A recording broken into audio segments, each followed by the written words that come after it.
இன்னைக்கு குரு பௌர்ணிமா. குரு அப்படிங்கிற சம்ஸ்கிருத வார்த்தையில் 2 பதம் இருக்குது. கு அப்படின்னா அஜ்ஞானம் அல்லது இருட்டு, ரு அப்படின்னா அதை போக்குபவர், அஜ்ஞானத்தை அழித்து ஞானத்தை அளிப்பவர். இந்த குரு பூர்ணிமாவை வியாச பூர்ணிமா என்னும் சொல்வதுண்டு. ஏன்னா இது மகரிஷி வேத வியாசரை கௌரவப்படுத்துவதற்காக. இந்த குரு பூர்ணிமா அன்று சிவனனுடைய மறு அவதாரம் ஆதிசங்கரர். அந்த ஆதிசங்கரரை மீண்டும் உருவெடுத்து வந்தவ தான் நம்ம மகாபெரிவா. அப்படிப்பட்ட குருவான என்னுடைய மகா பெரியவாளை பற்றி ஒரு எளிமையான கவிதை ஏற்றினேன். அதை எனது பெருத்த ஆதரவாளரும் சிறந்த பாடகியுமான திருமதி சங்கரி சதீஷ் பரத்வாஜ் கிட்ட கொடுத்து ஒரு பாடலாக பாடித்தர சொன்னேன். அவர் அதை 3 ராகங்களில் பாடியுள்ளார்: தன்யாசி, சாரங்கா, வாகேஸ்ரீ. அந்த எளிமையான கவிதைக்கு தன்னோட அற்புதமான குரலால் உயிர் கொடுத்திருக்கிற திருமதி சங்கரி அவர்களுக்கு அந்த மனமார்ந்த பாராட்டுதல்களும் நன்றியும். இப்பொழுது குரு பூர்ணிமா அன்னைக்கு மகா பெரியவாருடைய பாதங்களில் சமர்ப்பித்துள்ள என்னுடைய பாடலை நீங்களும் கேட்டு மகிழும்படி உங்களை தாழ்மையுடன் கேட்டுக்கொள்கிறேன். மகா பெரியவா சரணம். எளிமையே உருவெடுத்த என் குருவே, எளிமையே உருவெடுத்த என் குருவே,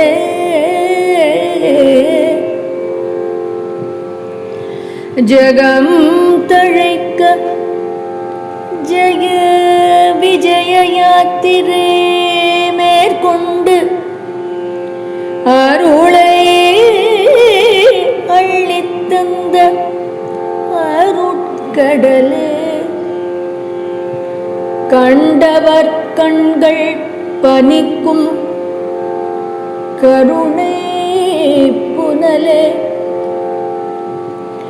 அத்வைத சித்தாந்தத்தை அகில முழுதும் பரப்பிய ஆதிசங்கர அவதாரமே, ஆதிசங்கர அவதாரமே.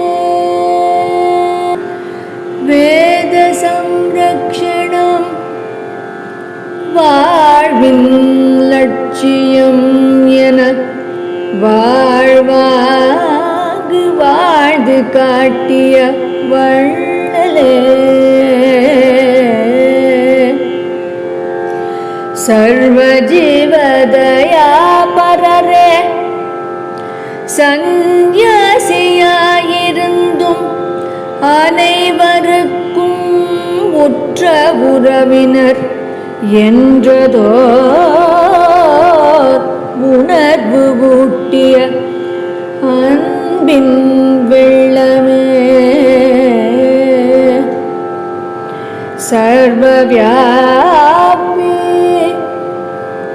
சர்வஜராய் அதிஷ்டானத்தில் இன்றும் உரை காருண்யமூர்த்தியே,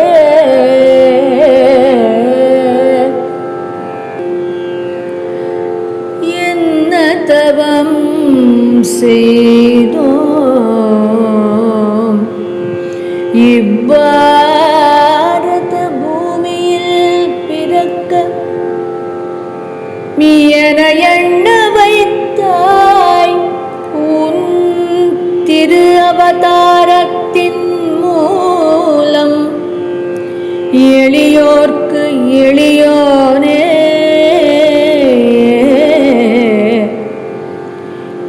என் அப்பனே, என் மனத்தையே கோயிலாக்கி வழிபடுவே, என் மனத்தையே கோயிலாக்கி வழிபடுவேன், நாள்தோறும் ஏற்று அருள் புரிவாய்,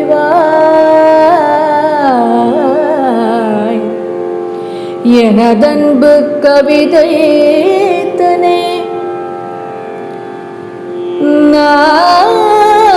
நாள்தோறும் ஏற்று அருள் புரிவாய், எனதன்பு கவிதை தனை நாள்தோறும் ஏற்று